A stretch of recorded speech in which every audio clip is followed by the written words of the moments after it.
안녕하세요. 70여 년의 삶에서 기적을 마주한 애청자입니다. 은혜를 입은 자는 잊지 말아야 하고 베푼 자는 기억하지 말라는 말을 들어보셨나요?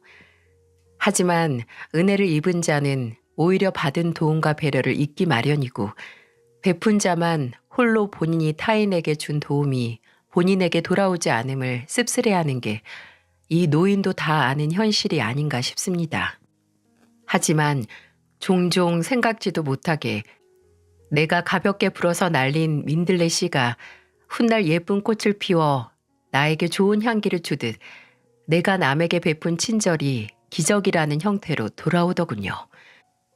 내 자식에게마저 믿음을 잃은 제게 찾아온 반갑고 따뜻한 만남에 대한 이야기를 여러분과 함께 나누고 싶어서 이렇게 제가 사랑하는 채널에 연락을 하게 됐네요. 자식복 빼고 다 있다. 제 인생을 뒤돌아본다면 씁쓸하지만 이 말밖에 나오지 않을 것 같았네요. 아버지는 초등학교 교장 선생님이셨고 어머니께서는 중학교 교사셨습니다. 두 분의 영향으로 저는 초등학교 교사로 일하다 남편과 결혼 후 새 아이를 낳고 빠른 은퇴를 했죠.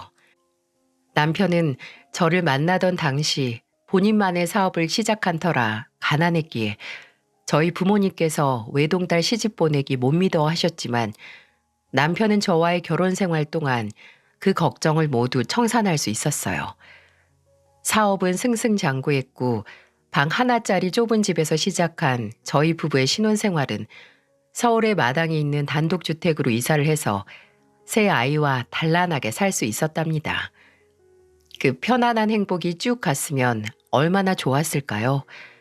왜 부모가 어린 자식을 보며 그냥 이대로만 더 이상 자라지 않았으면 좋겠다고 기도하는지, 그저 어렸을 때는 이것들 언제 다 사람 구실하게 키우나, 어서 자라서 부모 곁 떠나서 저들끼리 잘 사는 모습 보여주면 좋겠는데 라는 생각을 한 적이 있었습니다.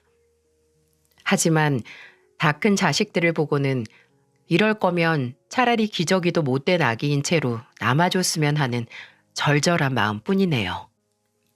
첫째는 참 어려서부터 애가 소극적이고 조용했어요. 그래도 말은 잘 들어서 공부도 곧잘해서 명문대에 들어갈 정도였죠.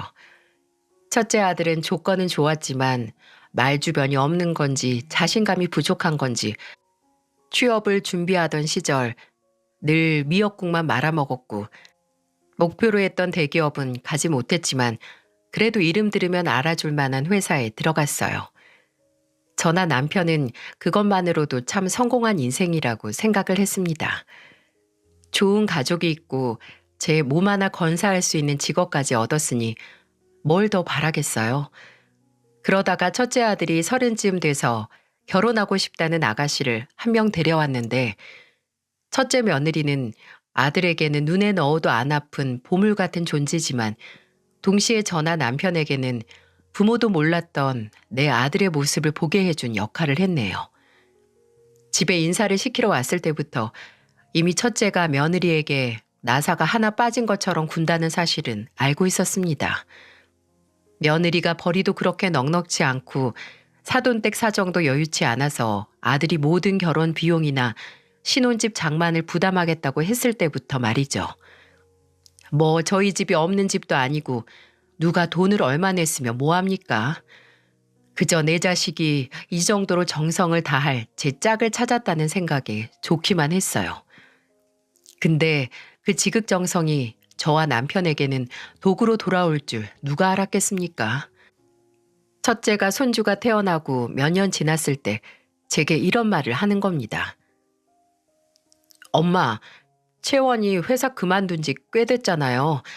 근데 아무래도 혼자 집에서 서준이만 보기 좀 그렇나 봐요. 그래서 뭐 작은 카페 같은 거 하고 싶다는데 혹시 아빠께 잘 말해서 도와주실 수 있으세요? 카페만 차리면 서준이는 당연히 장모님께서 봐주신다고 했으니까 걱정 안 하셔도 되고요. 커피숍인지 뭔지를 하고 싶다는 며느리의 말에 쪼로록 돈 나올 곳으로 와서 꼬리를 살랑살랑 흔드는 첫째. 첫째는 한 달 동안 저와 지 애비를 아주 구워 삶아서 커피숍을 차릴 자금을 얻어갔습니다. 이제 와서 생각해보면 그대로 구워 삶아져서 먹힌 저나 남편도 참 어리석었죠. 심지어 그렇게 영 커피숍이 잘 된 것도 아니었습니다. 며느리는 남편이 준 돈으로 차린 커피숍에서 지 동생과 함께 일을 했는데 대체 장사는 어떻게 하는 건지 문을 열고 몇 년 동안은 계속 찾아오는 각설이 마냥 첫째가 찾아와서 건물 임대료를 저나 남편에게 빌려가기도 했어요. 뭐 장사가 마음대로만 되는 게 아니니 탓할 생각은 없지만 그렇게 장사를 할 수 있었다는 은혜는 잊으면 안 되죠. 제가 그 커피숍에 한번 가본 적이 있습니다. 그 당시만 하더라도 돈을 참 많이 투자하기도 해서 꽤 번화가에 위치해 있었고 가게 인테리어도 세련됐었던 게 기억이 나네요. 그래서 그런지 손님으로 앉아있는 사람들이 모두 젊은 사람들이었고요.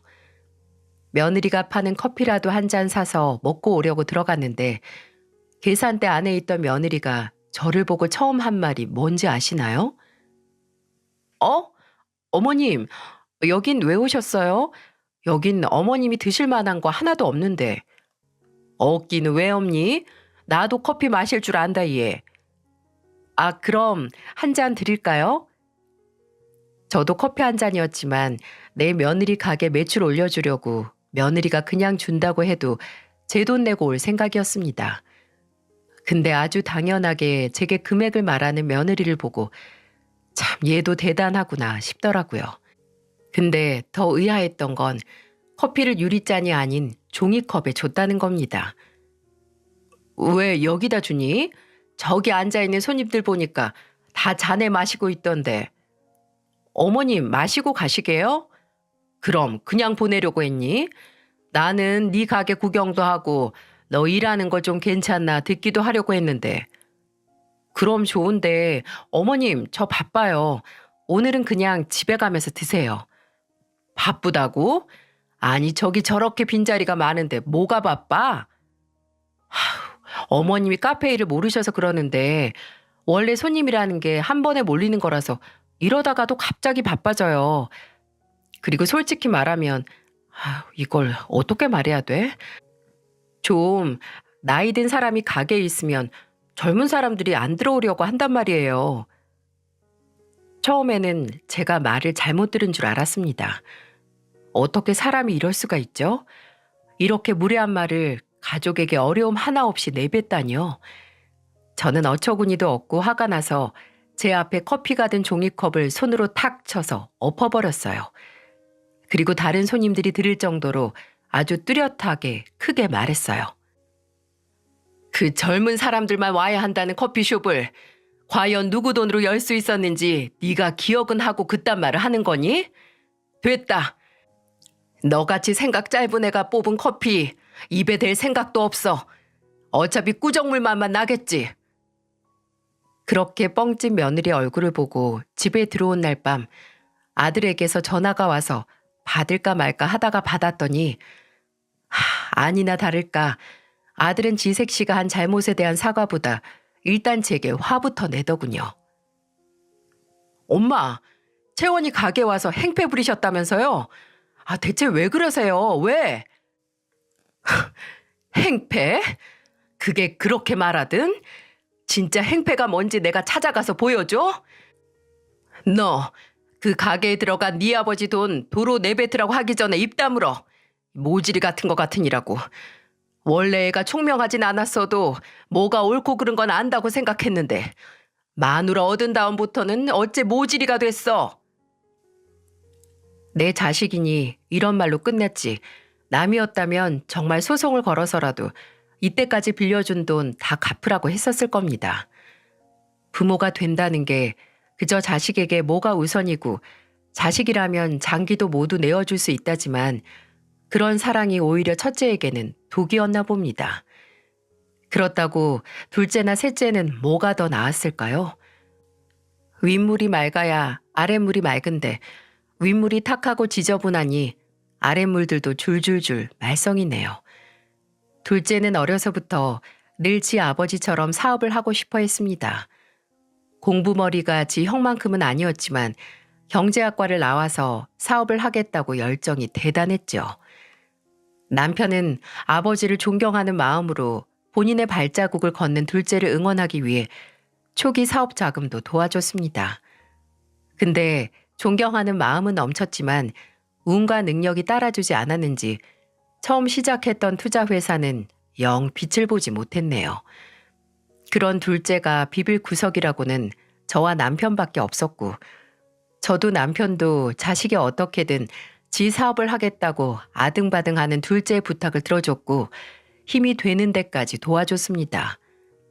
매일 일이 안 풀려서 힘들다, 지 안에 볼 면목이 없다, 우는 소리만 하던 놈이 어느 날 갑자기 지 자식 해외 유학 보냈다는 소식을 전해오기까지 말이죠. 심지어 소식을 먼저 전한 것도 아니었네요. 그해 초등학생이던 손주는 어느 날부터 제 집에 찾아오지도 연락도 안 되기 시작했어요. 둘째 아들은 자식들 중에 가장 먼저 결혼을 하기도 했고 속도 위반으로 애를 낳아서 저와 남편에게 제일 먼저 손주를 안겨줬기에 저나 남편이나 첫 손주에 대한 애착이 좀 있었거든요. 예, 준우는 좀 있으면 중학교 들어간다고 공부하느라 할머니 할아버지 집도 안 오는 거니? 아무리 그래도 쉬엄쉬엄 해야 애가 안 지치지. 아, 걱정 마세요. 그냥 요새 공부하느라 체력이 좀 딸려서 집에서 쉬라고 했어요. 둘째와 며느리가 이렇게 말하니 저나 남편은 철석같이 믿고 있었죠. 그렇게 몇 달 후에 저는 둘째 며느리의 어머니, 그러니까 제 사부인과 통화를 하다가 알게 됐어요. 손주가 조기 유학을 갔다는 걸 말입니다. 골이 띵 하고 울리더군요. 매일 돈이 없다, 사업이 힘들다 하던 놈이 지 아들 유학까지 보내고 심지어 보내기 전에 저나 남편에게 알리지도 않고 손주 인사도 안 시키고 그냥 야반도주 아들 보내버린 다음에 뻔뻔하게 계속 거짓말을 했다니. 사실을 안 저도 화가 나고 배신감을 느꼈지만 남편이 정말 불같이 화를 냈습니다. 남편은 둘째를 집에 불러다가 뺨을 사정없이 날리며 말했어요. 네가 얼마나 나나 네 엄마를 무시하면 네 자식 유학 보냈다는 소리도 없이 계속 한국에 있는 척 연기를 해. 내가 준우 유학 갔다고 하면 유학 보낼 돈 있으니까 이제 힘들다고 해도 돈 안 줘야겠다. 이럴까 봐 숨겼냐? 네가 내 자식이면 처음으로 생긴 첫 손주 공부하러 외국 나간다. 인사시킬 염치나 상식이 있어야지. 너 앞으로 자식이라고 부모한테 손 벌릴 생각하지 마라. 너 나나 네 엄마 부모로 생각 안 하는 놈이야. 둘째는 손이 발이 되게 빌고 무릎을 꿇고 남편 바지가랑이에 매달려 용서를 빌었지만 남편은 단호했습니다. 그 후로도 둘째는 제발 용서해달라, 도와달라 찾아오고 연락도 했지만 저나 남편은 쳐다도 보지 않았어요. 그리고 셋째, 하나뿐인 딸은 저나 남편에게 가장 아픈 손가락 중 하나일 겁니다. 순하고 착한 딸은 그야말로 남자 하나 잘못 만나서 신세 망쳐서 부모 가슴에 대못을 박았으니까요. 대학 나와서 취직해서 자리 잡을 때까지 주변에 친한 남자 한 명 없던 딸은 어느 날 딱 봐도 건달 같은 놈을 집에 데려오더니 대뜸 신호 위반으로 애가 들어서서 결혼을 하겠다고 하더군요. 그렇게 생긴 하나 있는 사위는 술집을 한다고 했고요. 근데 이것도 다 거짓말이었습니다. 술집을 운영하는 게 아니라 흔히 기도라고들 하죠. 술집 영업장 관리를 하는 일을 하던 거였네요. 차라리 이뿐이라면 눈 한번 질끈 감고 넘어갈 수 있습니다.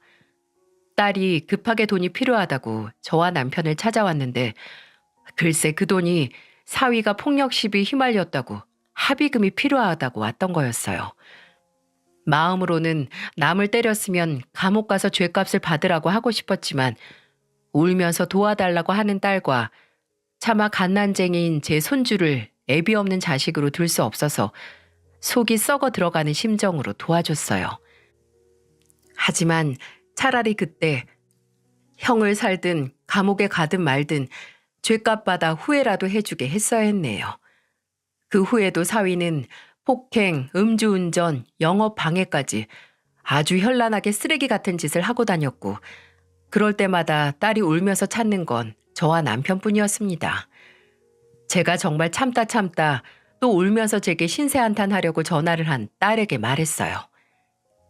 선이야, 너 그냥 이혼해라.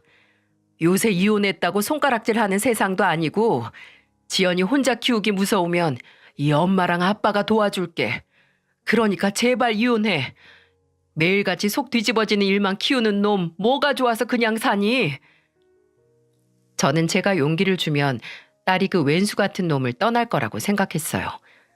하지만 한참을 울던 딸이 울음을 뚝 멈추고 제게 한 소리가 저를 뒷목 잡게 만들었죠. 엄마, 내가 엄마한테 그런 소리 들으려고 전화한 줄 알아요? 내가 이혼 생각이 있었으면 진작 했지. 왜 엄마한테 전화해서 이러겠냐고요. 어떻게 하나 있는 딸 이혼녀 만들 생각을 해요? 엄마, 그냥 말해요. 엄마나 아빠나 처음부터 종훈 씨 마음에 안 들어 했잖아요. 딸이 힘들어할 때 옳았구나 하고 눈에 가시 같은 사위 치워버리려고 하는 거 내가 모를 줄 알아요? 대체 어느 장단에 춤을 추라는 건가요? 신나게 지 남편 때문에 못 살겠다고 울어서 도와주겠으니 이혼해라 한마디 한 게 부모로서 이리 질책을 받을 일인가요? 지랑 지 새끼 살길 찾아주겠다고 했는데 도리어 잡아먹을 듯이 덤비는 딸에게 도저히 참을 수 없어서 제가 한 소리 했습니다. 그럼 내가 너 우는 소리에 그냥 어쩌면 좋니? 그래도 살아야지 할까? 너 듣기 좋은 말만 듣고 싶으면 산에 올라가서 메아리라도 쳐. 딸 자식 죽고 싶다는 말 골백 번을 들어서 속 터지는 나한테 호소하지 말고. 너 이혼 생각 없으면 나한테 연락해서 네 소중한 남편 욕하지 마라. 엄마도 이제 버려야 하는 쓰레기 안고 살면서 냄새 난다고 우는 네 얘기 듣기 지쳐. 딸은 어떻게 엄마가 그럴 수 있냐. 그럼 나는 누구한테 이런 얘기를 하냐.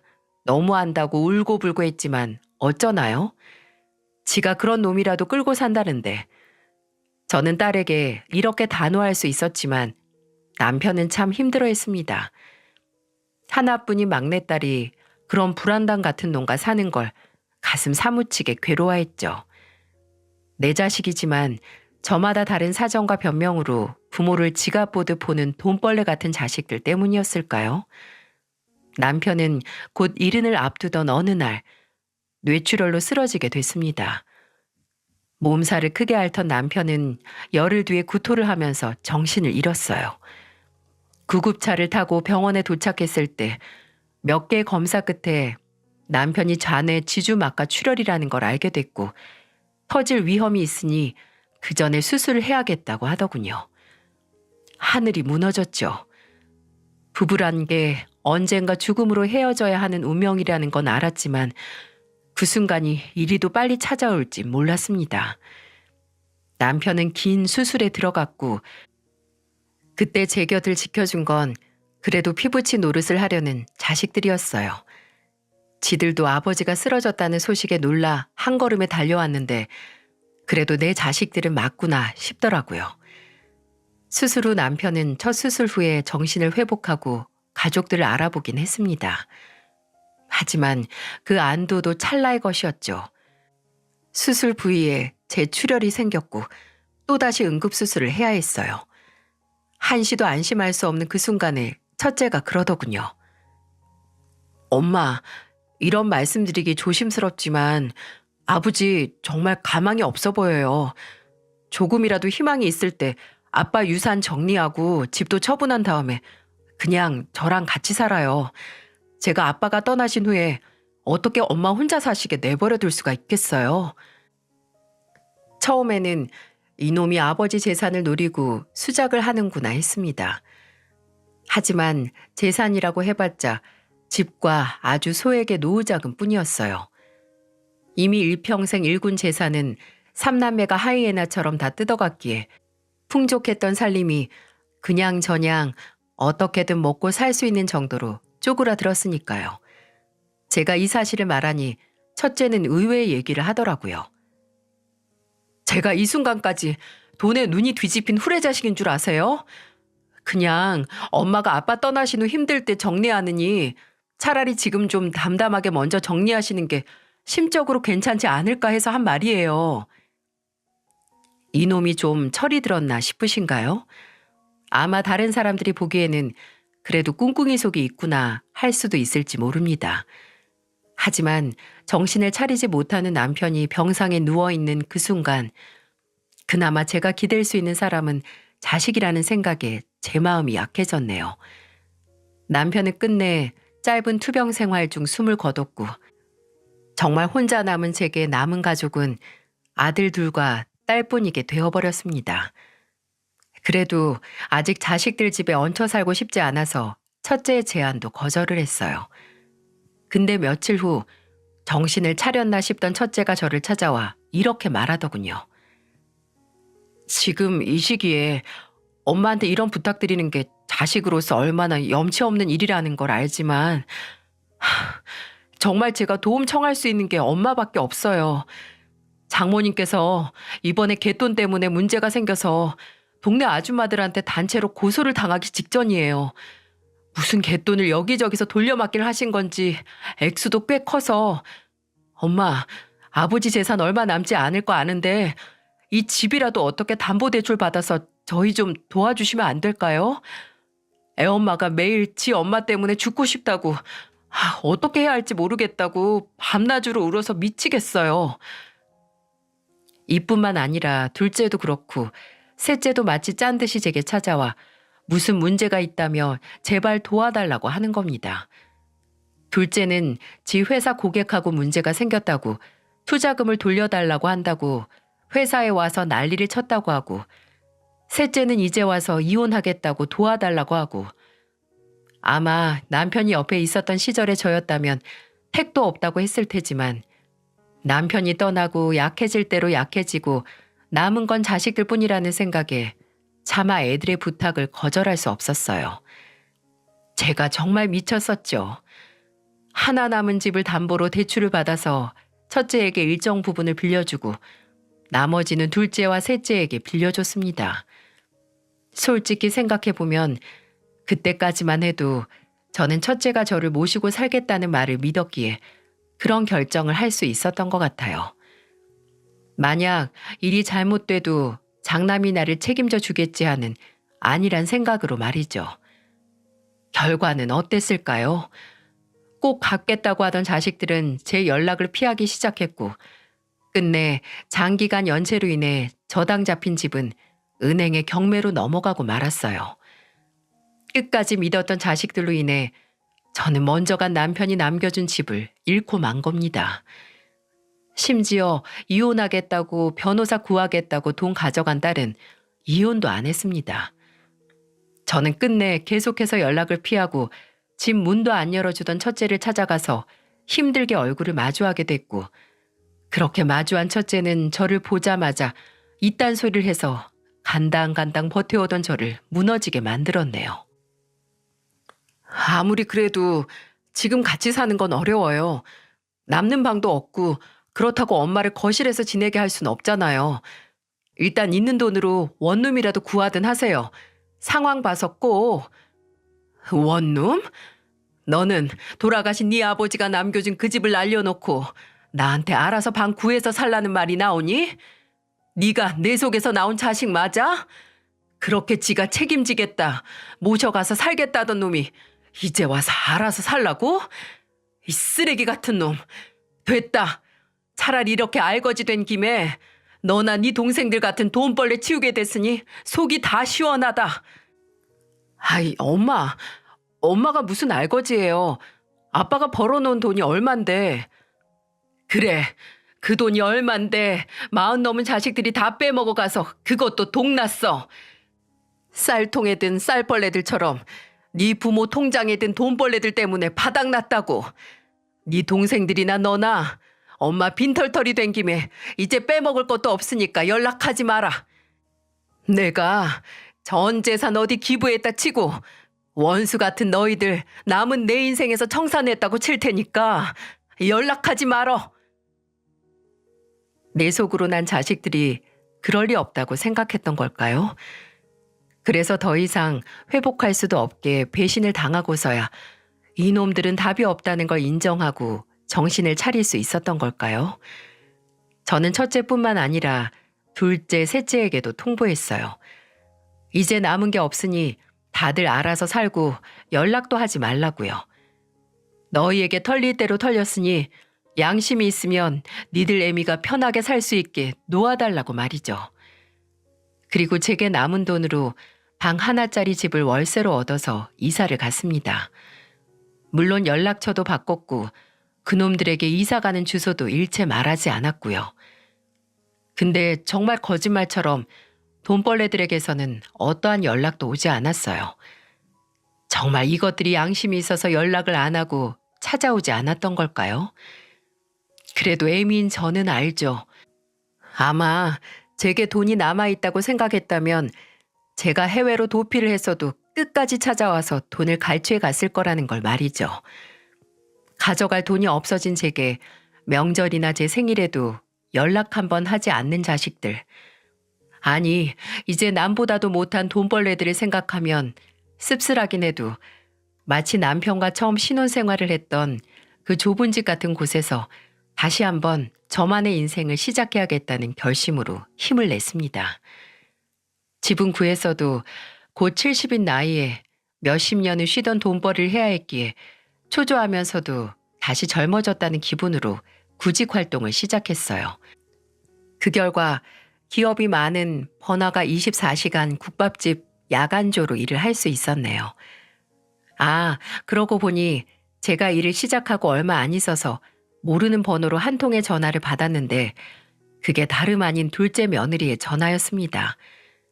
둘째 며느리는 귀신같이 제가 식당 일을 한다는 소식을 언제 들었는지 대뜸 일은 할만하냐, 얼마 받냐는 질문을 하더니 유학 간 손주에게 보내는 생활비 대기 좀 힘들다는 말을 꺼내기 시작하더군요.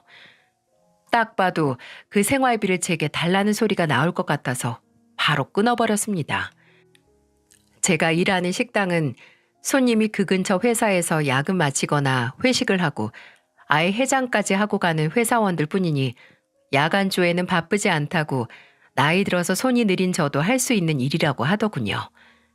하지만 그렇게 저를 배려해준 사장님의 말이 괜한 말인 것처럼 저는 그곳에서 주방일과 함께 서빙일까지 겸할 수 있었습니다. 100세 시대, 100세 시대 하면서 요새는 정말 나이는 숫자에 불과하고 과거의 70대는 지금의 5, 60대와 같다는 말이 헛것이 아닌 것처럼 저도 그 나이에 하니까 되긴 되더라고요. 그저 그때 제게 주어진 기회와 다시 일하는 인간으로서 내 한 몸 책임질 수 있다는 생각에 그저 감사했습니다. 그렇게 매 순간순간에 감사하며 제 상황을 겸허히 받아들여서 하늘이 감동을 한 걸까요?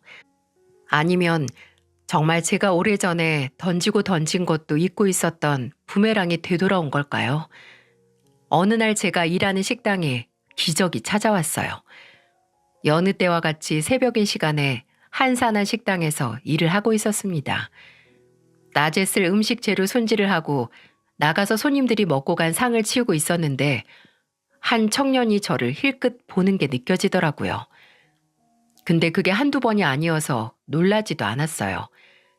그 청년은 종종 제가 일하는 시간에 식당에 와서 밥을 먹고 갔었어요.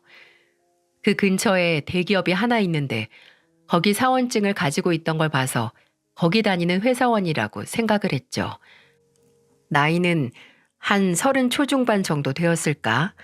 참 멀끔하게 생기고 예의도 발라서 대기업에 다니는데 저렇게 인성도 바르니 부모님께서 참 좋아하시겠다는 생각을 했었던 기억이 있어요. 근데 제가 그 청년을 기억하는 건 단순히 그런 것뿐만이 아니었네요. 어째 올 때마다 저와 눈이 많이 마주쳤어요. 처음에는 뭔가 필요한 게 있어서 그런가 싶어서 가면 청년은 아닙니다. 라고 어색하게 웃어 보였죠. 나중에는 어차피 눈이 마주쳐도 가봤자 아니라고 할 게 뻔하니 그러려니 했는데 궁금하긴 하더라고요. 아마 고향이 서울이 아닌데 고향에 계신 어머니가 나랑 닮아서 빤히 보나 보다 라고 저 혼자 그럴싸한 추측도 했습니다. 근데 이게 웬걸? 그 추측이 얼추 들어맞긴 했기에 큰 충격을 받을 줄 누가 알았겠어요. 그날도 또 저와 눈이 마주친 청년에게 그냥 빙그레 웃어 보이곤 제 할 일 하고 있는데 주방에서 같이 일하는 아줌마 하나가 저를 순영 여사라고 장난스럽게 부르는 게 들렸습니다. 일하는 직원들끼리 출출하면 야식같이 음식을 만들어 먹는데 그날은 뭘 먹고 싶냐고 묻기 위해 부른 거였어요. 간단하게 육수에 소면이나 말아 먹자라고 말을 한 뒤 다시 식탁 서랍에 깨끗한 수저들을 채우고 있는데 누가 제 어깨를 툭툭 건드리기에 뒤로 확 돌아봤습니다. 제 어깨를 두들긴 건 다름 아닌 대기업에 다니는 그 청년이었고 청년은 아주 심각한 얼굴로 제게 말했습니다. 저 실례지만 혹시 조남이 김순영 씨 되시나요? 아, 네, 맞는데 왜 날 아시나요? 순간적으로 그렇게 식당에 올 때마다 나를 흘긋거리는 청년이 어찌 내 이름 석자를 알고 있을까 하고 어안이 벙벙했어요. 뭐 아까 같이 일하는 아줌마가 내 이름을 불렀기로써니 성까지 알고 있다는 게 의아했죠. 근데 충격적인 건 이것뿐만이 아니라 제가 고개를 갸웃거리며 맞다고 하자 힘이 툭 하고 빠진 것처럼 주저앉아서 오열을 하기 시작한 청년의 모습이었습니다. 저도 그렇고 그때 식당에 있던 손님 2명과 청년의 곡소리를 듣고 달려나온 주방 직원들까지 단체로 이게 무슨 일인가 했죠. 저는 허겁지겁 아무것도 모르고 일단 그 청년을 달래기 시작했어요. 아이고, 총각, 왜 그래? 일단 일어나 봐. 나를 어떻게 알고, 아니 이렇게 다짜고짜 울어, 어? 아주머니, 정말 저 기억 안 나세요?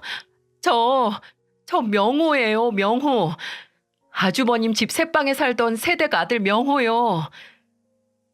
그 말을 듣고 청년뿐만 아니라 저 또한 다리가 훅 풀려서 주저앉았어요. 어, 맞네. 맞아, 명호.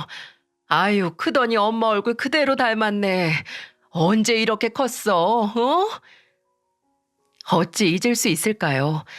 만일 누군가 예전에 헤어졌던 그리운 사람을 만날 수 있게 해준다고 하면 망설임 없이 이 청년과 이 청년의 어머니를 말했을 텐데 말이죠. 어디서부터 이야기를 해야 할까? 저와 남편이 살던 주택이 단독주택이긴 해도 본체 옆에 좀 큰 창고방이 하나 있었어요. 말이 창고지 전기도 들어오고 화장실이나 주방을 만들기만 하면 새방 줄 수 있을 정도의 방이었어요. 그래서 남편과 저는 좀 무리를 해서 거기에 싱크대를 설치하고 입구 쪽에 화장실을 터서 어느 초등학생 아들을 둔 젊은 부부에게 세를 줬었습니다. 그리고 바로 그 초등학생 아들이 지금 제 눈앞에서 마치 어린 시절로 돌아간 것처럼 눈물을 흘리는 이 청년이었고요. 그냥 집주인과 세입자의 관계였다면 이렇게 만나자마자 서로 눈물을 쏟진 않았겠죠. 그 집 세댁과는 참 가슴 아프고 씁쓸한 일로 기억에 남았던 관계이기도 했고 그랬기에 더 애틋하기도 했네요.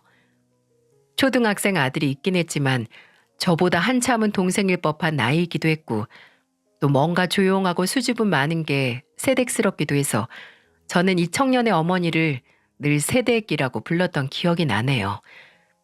근데 세댁은 참 착하고 조용했지만 그 남편이라는 사람이 손버릇이 참 안 좋았습니다. 처음 그 부부가 집에 들어와 살다가 한 나흘 정도 지났을까요? 집 아래쪽에서 쾅 하는 소리와 함께 아이 우는 소리가 들리기 시작했어요. 저는 그 소리가 뭔지 직감할 수 있었어요. 우선 그 부부가 이사를 오고 난 후에 마주쳤던 세댁의 모습은 늘 소심하고 그때가 초여름이긴 해도 늘 긴 바지에 긴 팔로 온몸을 가리고 다녀서 제가 어머 세댁 안 더워?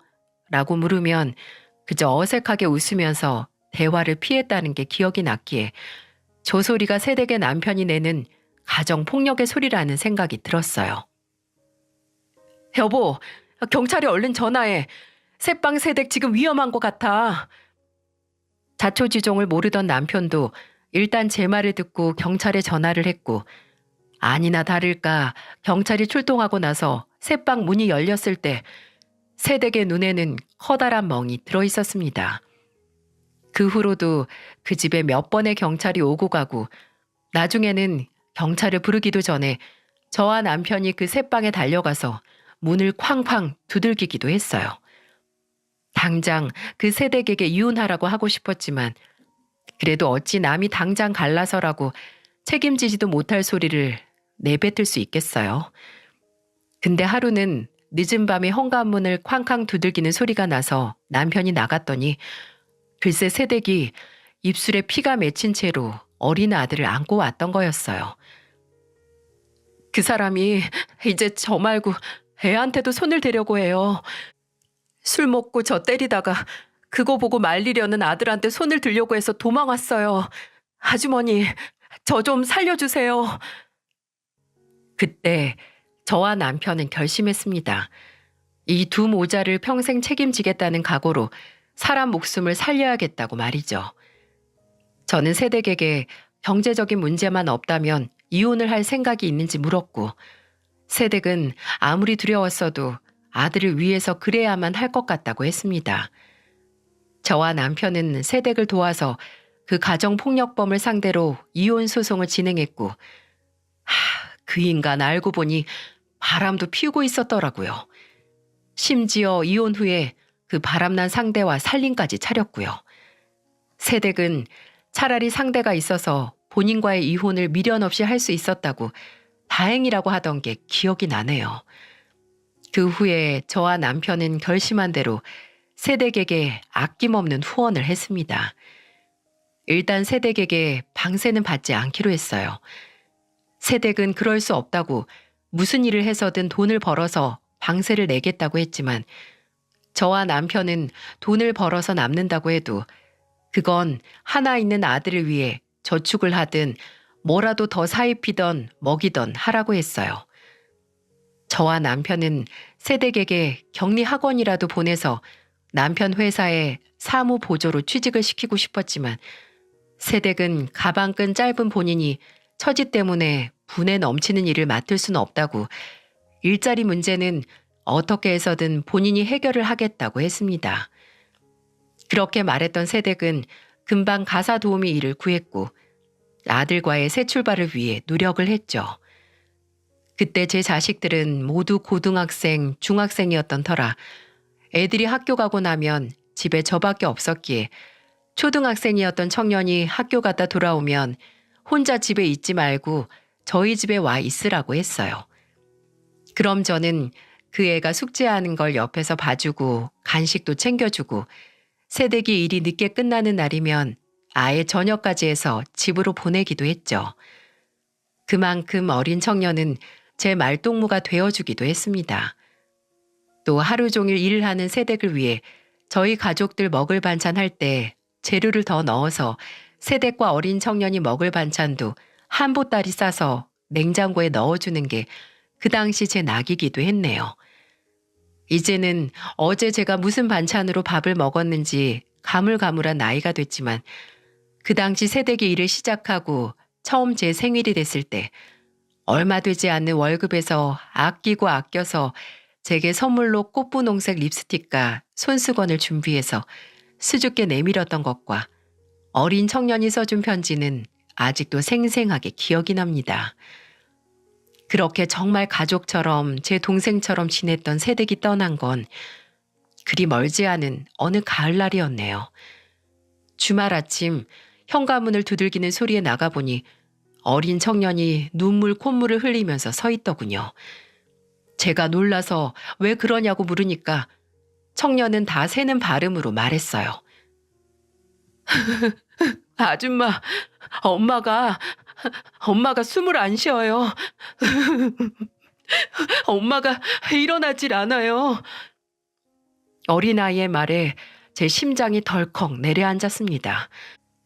저는 일단 집에서 구급차를 부른 뒤 얼른 새방으로 넘어갔어요. 어린 청년의 말처럼 새댁은 마치 자는 것처럼 곤히 누워서 눈도 뜨지도 않고 숨도 쉬지 않았습니다. 도착한 구급차에 실려서 병원에 갔을 때 이미 새댁의 심장은 소생이 불가능했고 의사의 말로는 의문사가 아닌 극단적인 선택이라고 하더군요. 충격이 이만저만이 아니었어요. 아니, 분명 그 전날만 해도 저와 내리는 비를 보면서 빈대떡 부쳐 먹으면 딱이라는 군침 섞인 제 말에 웃던 새댁이 왜 그런 선택을 한 건지 이해가 가질 않았어요. 나중에 새댁의 장례식 전에 남편이 어린 청년에게 입힐 옷을 찾다가 그 방에서 새댁의 유서를 발견하기 전까지 말이죠. 그곳에는 죽을 둥 살 둥 살고 있지만 아들과 함께 앞으로 살아갈 날들이 너무 버겁고 두렵다는 말이 써져 있었고, 도움을 줬지만 끝내 이런 선택을 하고야만 자신을 저와 남편이 용서해 주길 바란다고 용서를 비는 내용과, 또 먼저 떠난 엄마가 너무 미안하다는 어린 청년에게 보내는 말이 있었습니다. 아무리 앞에서 웃고 괜찮다고 했어도 속은 불확실한 미래에 대한 초조함으로 타들어갔던 거죠.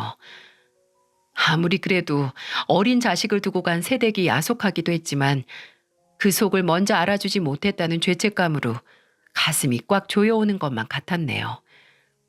일단 새댁의 장례식을 위해 새방에 있던 수첩에서 새댁 친정 번호를 찾을 수 있었고, 딸이 이혼 후 극단적인 선택을 했다는 소식을 듣고 부산에서 새댁의 친정 어머니가 오셨습니다. 솔직히 저와 남편은 별다른 선택지가 없다면 어린 청년을 도맡아 대학 가기 전까지 책임을 지고 싶었어요. 하지만 새댁의 어머니께서 손주를 데려가겠다 결정을 하셨고, 저희는 그렇게 아쉬운 작별을 할 수밖에 없었습니다. 저와 남편은 어쩌면 이게 마지막일 수 있겠다라는 심정으로 새로 전학을 가는 학교에서 적응도 잘하고 즐겁게 지내라고 새 신발과 가방, 옷가지 몇 벌과 학용품 등을 사서 바리바리 챙겨줬어요. 떠나는 청년을 꼭 안아주며 할머니와 잘 지내고 늘 건강하고 언제든 도움이 필요하면 이 아줌마에게 전화를 하라고 저희 집 전화번호와 심지어 남편 회사 전화번호까지 수첩에 적어주었죠. 그 어린 청년은 그 작은 덩치로 저를 마주 안아주며 말했습니다. 고맙습니다, 아줌마. 꼭 다시 올게요. 아줌마랑 아저씨 저 절대 잊지 않을 거예요. 약속할게요. 근데 그 말이 진짜였다는 걸 20여 년이 지난 그날 알게 되다니. 청년이 할머니 댁인 부산으로 간 후에 몇 년 동안은 연락이 닿았지만 어느 순간 뚝 하고 아예 연락이 끊어졌거든요. 서운하고 걱정이 되긴 했지만 어디서든 잘 살라고 기도를 할 수밖에 없었습니다. 그래서 더욱 이 기적과 같은 순간을 그냥 보낼 수 없어서 저와 다 큰 청년은 식당 구석진 자리에 앉아서 소주 한 병을 사이에 두고 지금까지 하고 싶었지만 할 방법이 없었던 이야기를 하기 시작했어요. 사실 부산 가고 2년 후에 할머니께서 돌아가셨거든요. 근데 저를 맡아주겠다는 친척들이 하나도 없어서 그냥 가까운 보육원으로 갔죠. 보육원에 갔어도 전환할 수 있긴 했는데 아주머니랑 아저씨 목소리 들으면 당장 저 좀 데려가 달라는 말이 나올 것 같아서 차마 할 수가 없었어요. 그래도 금방 저 후원해 주겠다는 후원자도 나타나서 학교도 잘 다녔고 좋은 대학도 나와서 이렇게 이름난 기업에 취직도 할 수 있었어요. 얼마 전엔 결혼도 했고요. 근데 저 살기 바쁘다고 아주머니나 아저씨 찾아뵙지도 않고 정말 죄송해요. 두 분께 부모님과 같은 은혜를 입었는데 그 은혜도 잊고 산 절 용서해 주세요. 아니 용서가 무슨 말이야. 이렇게 기특하게 잘 사는 거 보여준 것만으로도 기쁜데 그런 생각 하지 말어. 부모 마음 다 똑같아. 연락을 안 해도 어디서 지가 알아서 잘 살기만 해도 배부른 거야. 저와 청년은 두 손을 꼭 잡고 정말 모자 사이처럼 애틋하게 살아온 이야기를 했습니다. 저는 아저씨는 건강하냐는 청년의 물음에 어쩔 수 없이 남편의 부고를 전했고, 청년은 힘들게 멈췄던 눈물을 다시 쏟아냈어요. 그러다가 청년이 가만히 추억을 회상하면서 이런 말을 해서 저를 당혹스럽게 했죠. 아, 예전에 저랑 어머니 살던 그 새방에 다시 한번 가보고 싶어요. 아직 거기 살고 계시죠? 아, 남편이 먼저 세상을 떠났다는 소식보다도 그 당시 제 처지에 대해 말하는 게 더 힘들더라고요. 어떻게든 변함없이 잘 살고 있는 모습을 보여줘야 하는데 오랜만에 만난 사이에 거짓말을 할 수도 없으니 최대한 담담하게 그동안 제가 겪은 일을 짧게나마 청년에게 설명했어요. 아까까지만 해도 남편의 소식을 듣고 울던 청년이 제가 하는 얘기를 들으면서 점점 얼굴이 새빨개지더군요. 그렇죠. 남이 듣기에도 이렇게 화가 나는 일을 직접 당한 저는 오죽했을까요? 그래도 이미 지났고 그런 자식놈들 키운 제게도 일말의 책임이 있기에 분노로 부들부들 떠는 청년의 손등을 툭툭 두들기면서 저는 괜찮다고 하며 설명을 마쳤죠.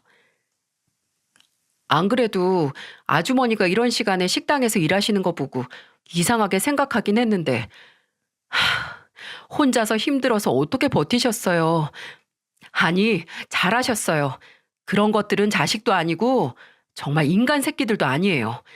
아주머니, 그 자식놈들 때문에 뚫린 빈자리 이제 제가 채워드릴게요. 아이고, 됐어. 말이라도 정말 고맙네. 저 빈말 아니에요. 어떻게 이제야 찾아뵌 죄책감 덜 수 있을까 생각했는데 아마 지금 아주머니 앞에 제가 이렇게 나타난 건 우연이 아니라 필연인가 봐요. 제가 이제부터 아주머니의 가족이 될게요. 그러니까 행여나 힘들고 외로워졌을 때 그 인간을 찾지 마시고 저한테 오세요. 네? 저는 그저 웃으면서 고맙다고 든든하다고 말했습니다. 그 후로 뱉었던 말을 지킬 것 같이 청년은 저를 찾아왔어요. 심지어 결혼한 아내도 함께 와서 종종 셋이 식사를 하기도 했네요. 청년은 아내에게 저를 소개하며 우리 어머니 같은 분이야. 아주머니 안 계셨으면 나 이 자리에 안 있었어. 라고 해서 그동안 얼굴 못 봐서 서운했던 감정을 깔끔히 녹여주었습니다. 저는 이렇게 간간히 얼굴 보고 밥 먹고 하는 것만으로도 만족이었어요. 근데 아무래도 청년은 아니었나 보네요.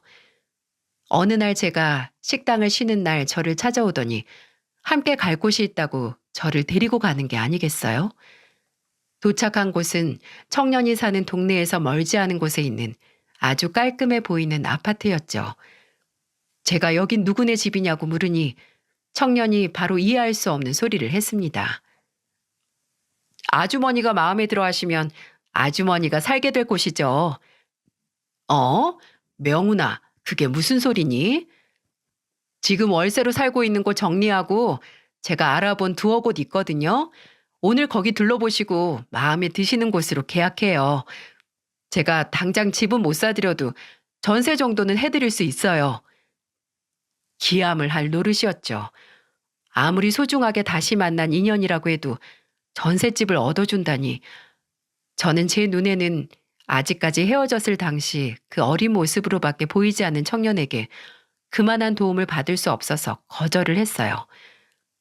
근데 그때 빨리 그 아파트 앞을 떠나고 싶어 발을 동동 구르는 제 어깨를 잡은 청년은 가만히 눈을 맞춰오더니 이런 말을 하더군요. 아주머니, 저 아주머니 하나뿐인 가족이 되겠다는 거 진심이에요. 그리고 제가 아주머니 가족이 되는 것처럼 아주머니도 혼자인 제 가족이 되어주시는 거고요. 늘 처가를 제 집처럼 생각했는데 이제 저한테도 부모님 같은 존재가 생기는 거라서 얼마나 든든하고 하루하루가 행복한지 아세요? 지금 제가 여기 있는 건 다 아주머니와 돌아가신 아저씨 덕분이잖아요. 어렸지만 저도 다 기억이 나요. 그때 아주머니랑 아저씨가 저희 어머니께 도움을 안 주셨으면 아마 평생 그 인간한테 맞으면서 살았을 테고 어쩌면 어머니는 더 빨리 안 좋은 선택을 하셨을 수도 있겠죠. 그리고 저도 그 안 좋은 선택의 피해자가 됐을 수도 있고요. 제가 살아있는 거 다 아주머니 덕분이니까 이런 일로 부담스럽다고 생각 안 하셔도 돼요. 이미 아주머니는 20년 전도 훨씬 전에 제게 이것보다 더한 도움을 주셨고 저는 앞으로 하나하나 다 갚을 생각이니까요. 이제 제 가족은 저라는 청년의 말에 그동안 자식들 없어도 괜찮다고 스스로 되뇌이던 바짝 긴장했던 마음이 안심도 되고 뜨끈하게 녹는 것 같기도 했습니다.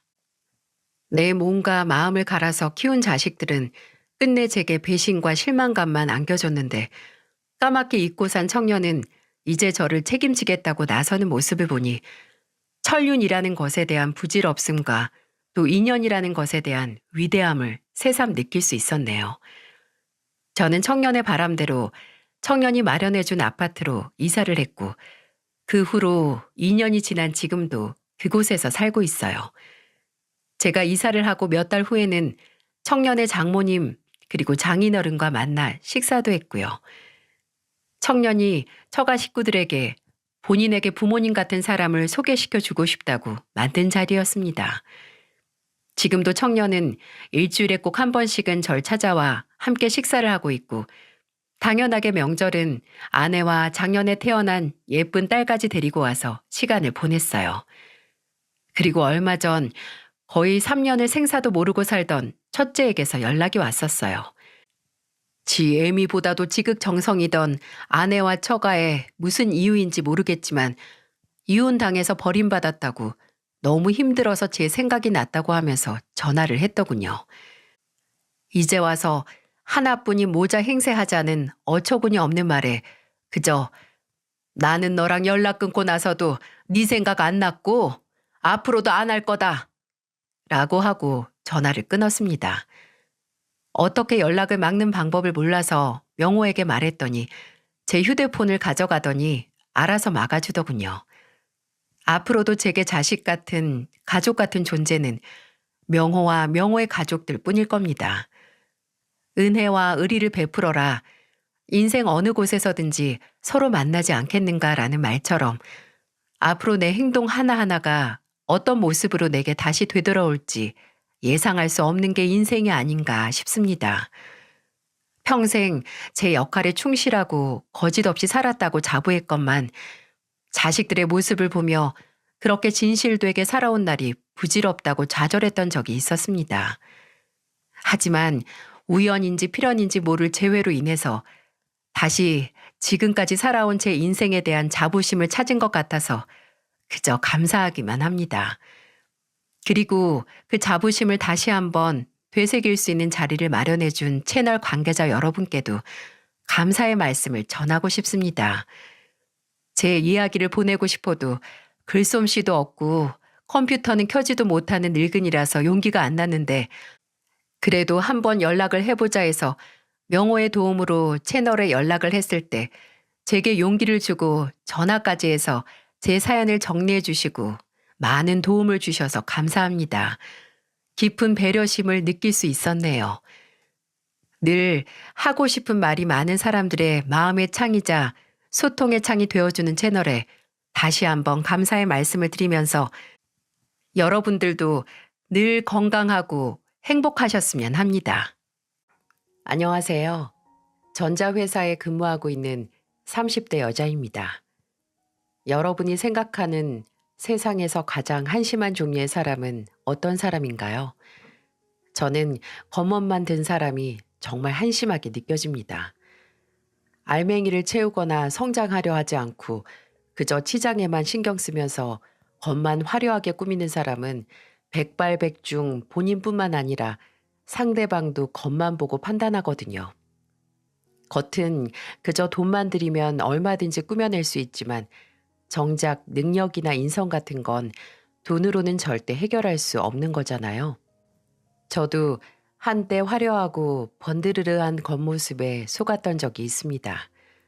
하지만 그 번지르르한 모습은 부지런히 자기 관리에 철저한 게 아니라 오로지 자신의 겉모습, 자신의 안위만 중요하게 생각하는 이기적인 민낯이 있다는 걸 알게 됐어요. 그리고 이 이야기는 제가 그 민낯을 맞닥뜨린 후에 겉멋만 든 가면을 벗겨서 부숴버리는 사연입니다.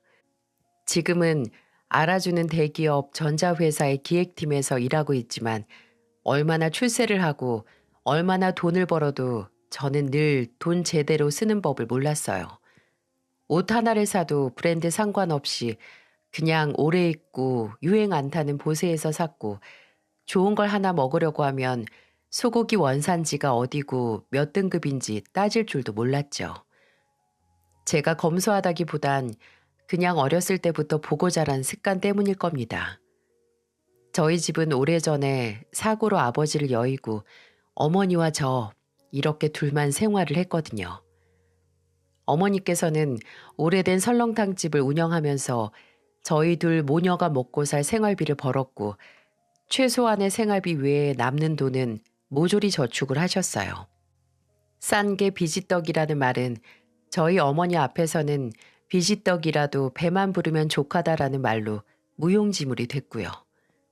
그렇다고 살기 팍팍했던 건 아닙니다.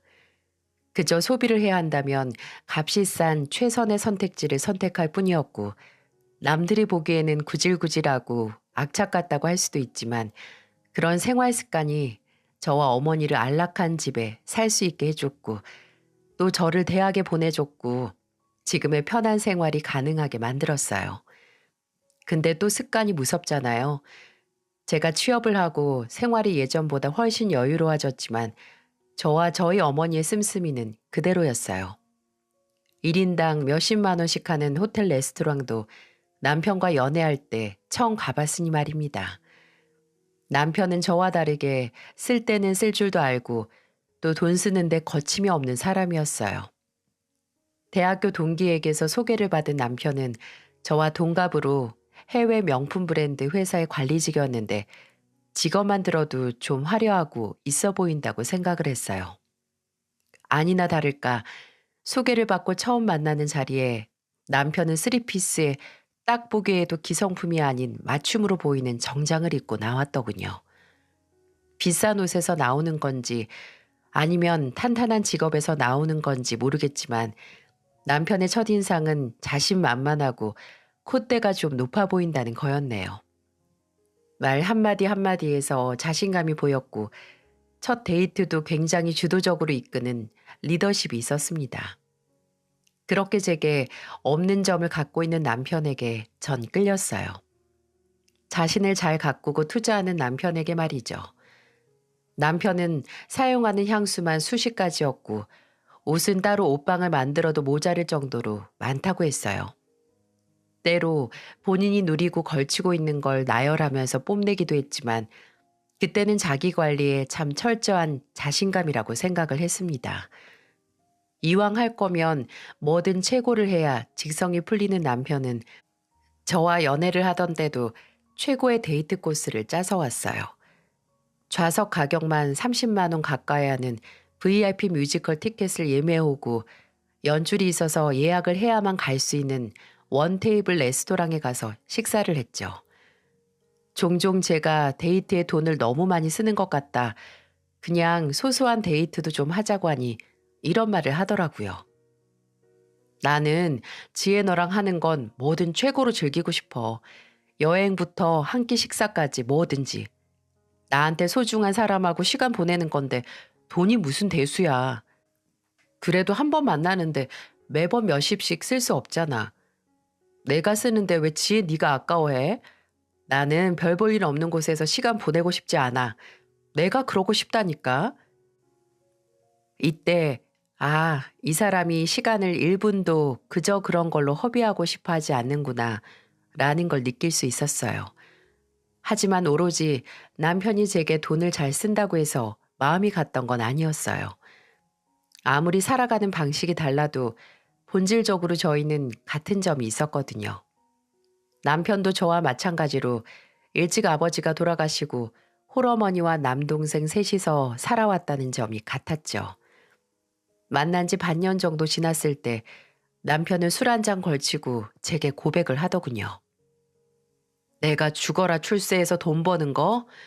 물론 예전에 누리지 못한 걸 지금 누리기 위해 돈 버는 것도 맞지만 다 나랑 내 동생 키우느라 고생한 우리 엄마 호강시켜 드리려고 그런 거야.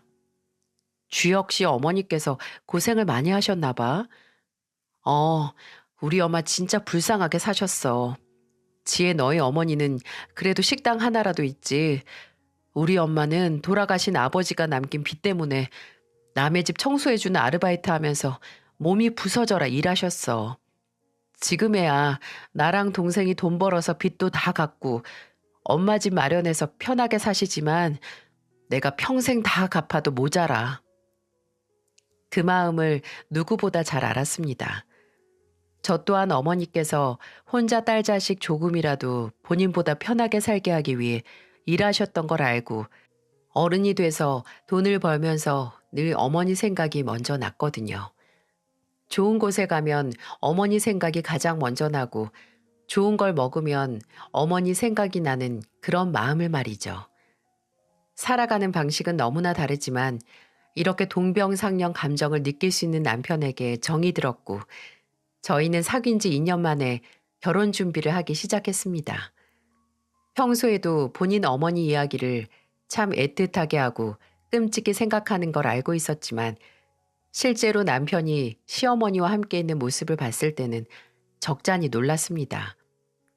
처음 시댁에 결혼 전에 인사를 하러 갔을 때 남편은 산만한 덩치로 시어머니께 안겼고 시어머니도 그런 남편을 마주 안아주시면서 엉덩이를 톡톡 때리시더라고요.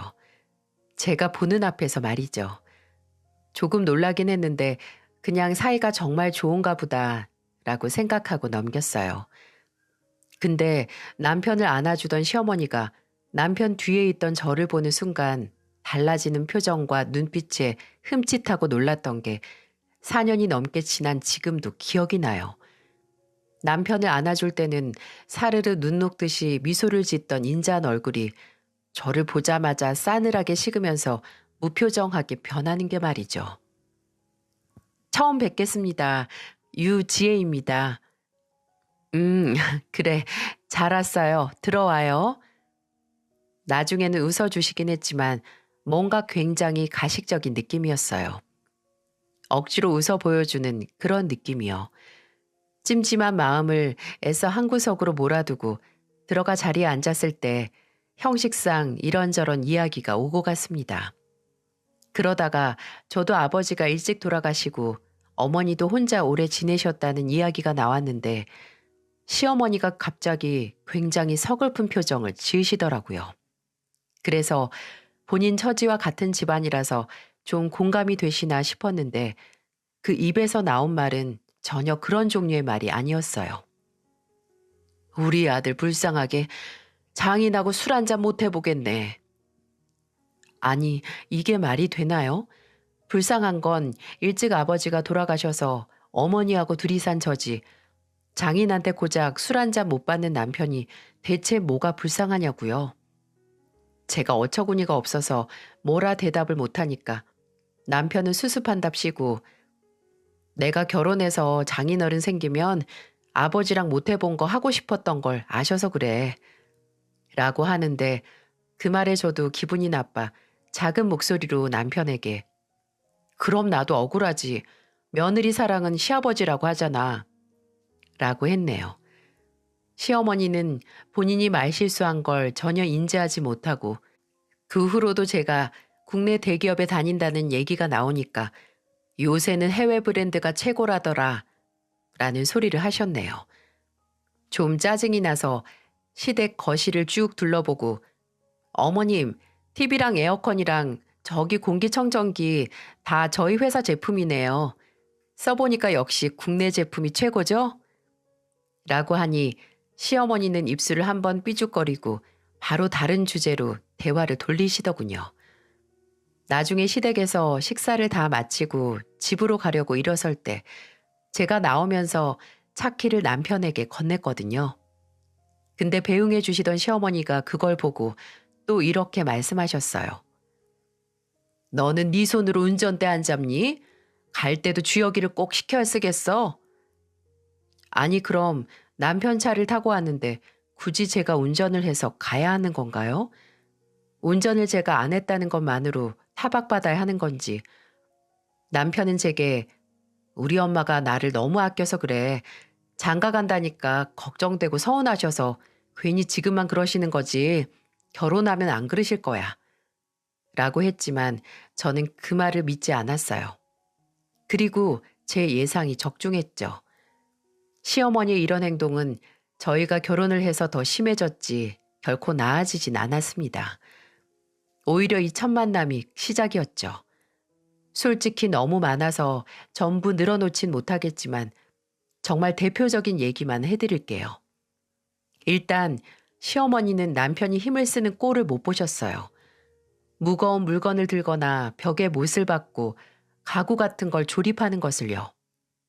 결혼하고 처음으로 시댁 김장을 도와드리러 간 날이 있었거든요.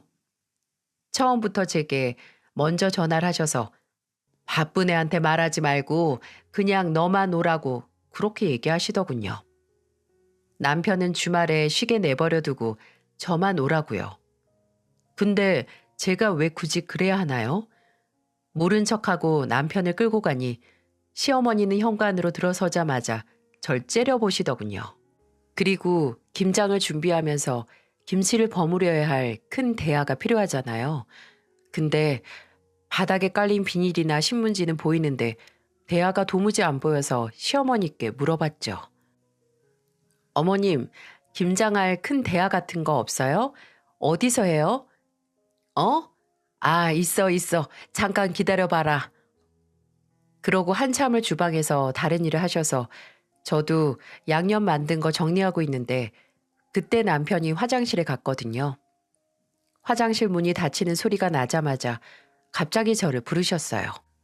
너 이리 와라 라고 부르셔서 간 곳은 다용도실이었고 시어머니는 다용도실 끝에 자리한 작은 창고 문을 가리키면서 이렇게 말씀하셨어요. 거기 열면 제일 윗칸에 다라이 큰 거 3개 겹친 거 있을 거다. 끄집어내서 이쪽에 내려다 놔라.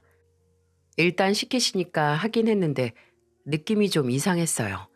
아무래도 타이밍이 말이죠. 남편이 없을 때 제게 힘쓰는 일을 시키려고 아마 기다리고 계셨던 것 같지 않나요?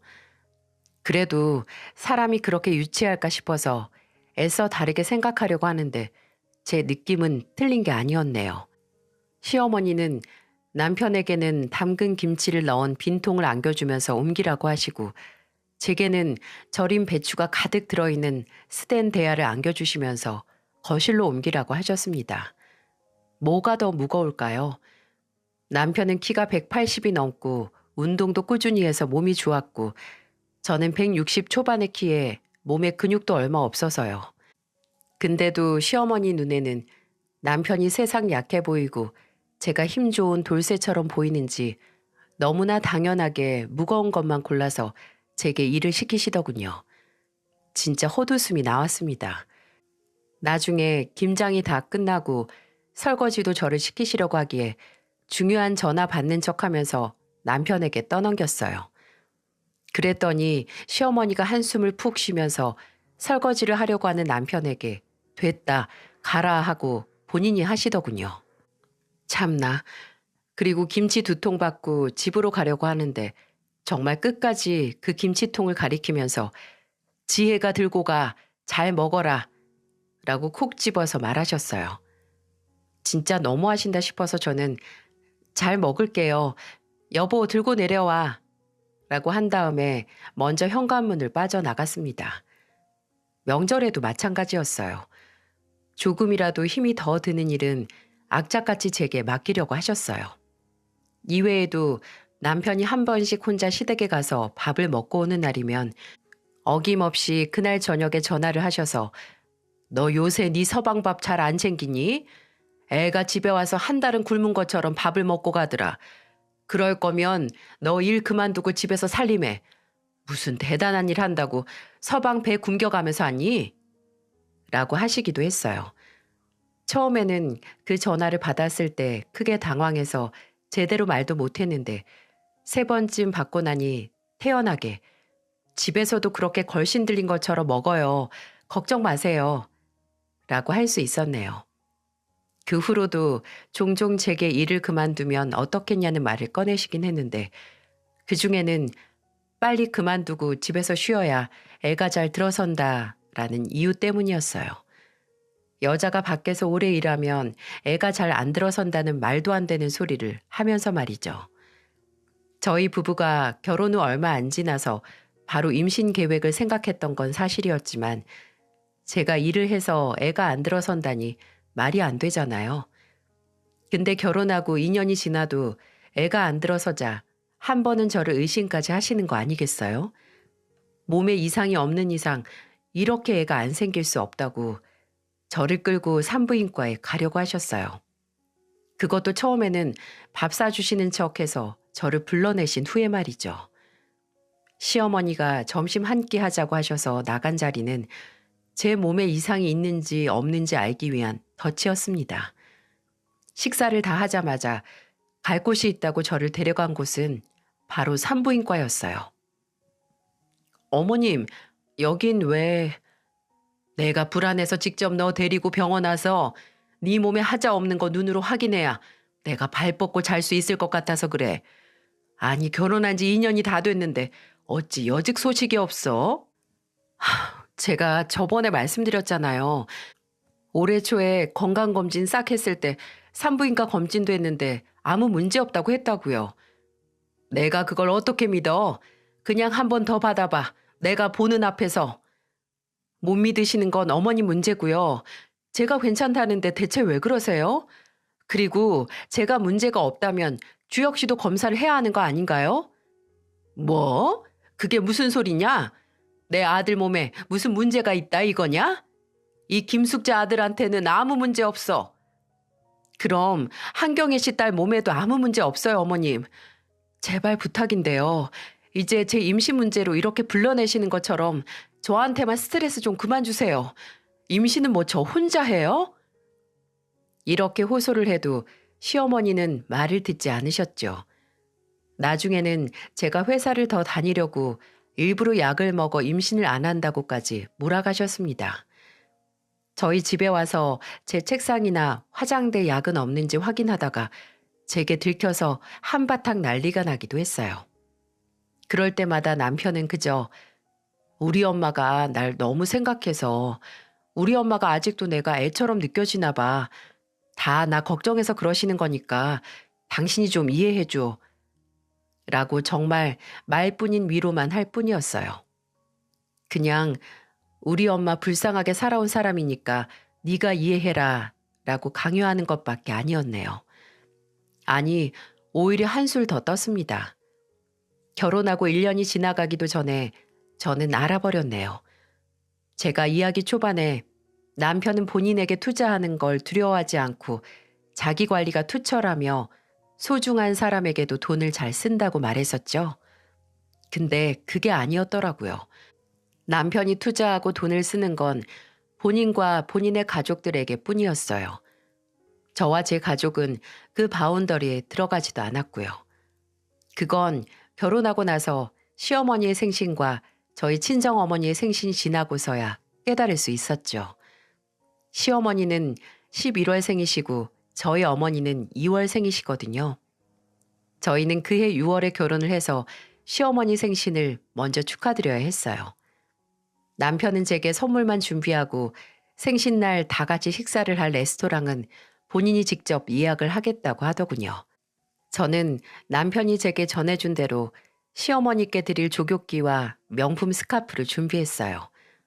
꼭 어느 브랜드에서 사야 하는지 강조하더군요. 그리고 남편은 인당 20만 원 가까이 하는 고급 일식집을 예약했고요. 근데 시간이 흘러 저희 친정어머니 생신이 다가왔을 때 남편이 뭘 준비했는지 아세요? 이번에는 저희 어머니 생신이라서 제가 생신을 축하할 식당을 예약하려고 했는데 남편이 그런 저를 말리더라고요. 이번에도 식당은 자기가 알아볼 테니 저는 선물만 준비하라고요. 왜? 그냥 내가 예약할게.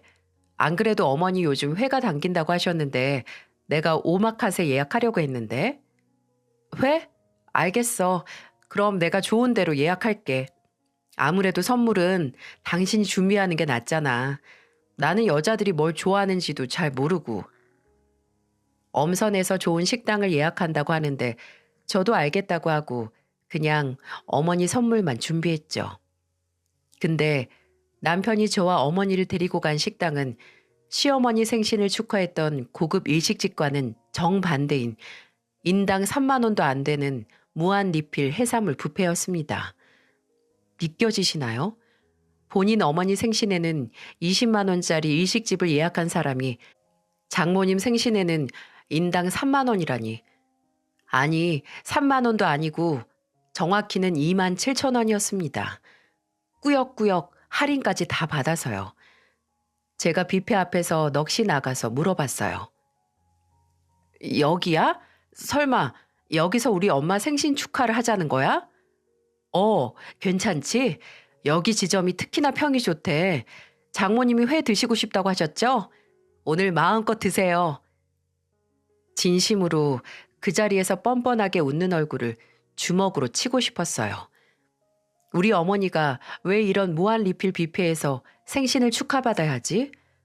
우리 어머니가 시어머니보다 못한 게 뭐가 있다고 라는 생각에 얼굴이 점점 굳어지는 게 느껴졌어요. 근데 저희 어머니는 그래도 사위가 모시고 온 곳이라고 예약한 룸에 들어가서도 웃으시면서 잘 먹겠다고 하셨어요. 식사하는 내내 입에 음식을 넣어도 맛이 안 느껴졌습니다. 밥을 먹는 내내 이 인간을 어떻게 요리할까라는 생각만 했어요. 혹시나 이렇게 저렴한 곳을 예약했다고 했으니 따로 선물이라도 준비했을까 싶어 넌지시 물어보니 안 했답니다. 선물은 제 담당 아니네요. 식사 후에 어머니를 모셔다 드리고 집으로 가는 차 안에서 정말 한마디도 안 했습니다. 집에 도착했을 때 오히려 남편이 제게 먼저 말을 걸었어요. 뭐야? 당신 왜 밥 잘 먹고 입이 대빨 나왔어? 뭐가 문제인데? 뭐가 문제냐고? 정말 몰라서 물어? 진짜 모르는 거면 당신 지능에 문제가 있는 거야. 어떻게 당신 엄마 생신에는 인당 20만 원짜리 식당을 예약했으면서 우리 엄마는 3만 원도 안 하는 뷔페를 예약해? 제정신이야? 당신 엄마랑 우리 엄마를 이렇게 노골적으로 차별할 수 있어? 뭐야? 아니 그것 때문이야? 나는 장모님이 해 드시고 싶다고 해서 많이 드시라고 뷔페 간 거지. 너도 참 속이 좁다. 웃기고 있네. 모른 척하지 마. 누굴 머저리로 알아? 당신 분명히 당신 엄마랑 우리 엄마 차별한 거야. 진짜 진심으로 대접하고 싶었으면 생신날 비싼 횟집이나 일식집 가서 드시고 싶은 만큼 무제한으로 시켜주지. 무슨 무한 리필집에 가?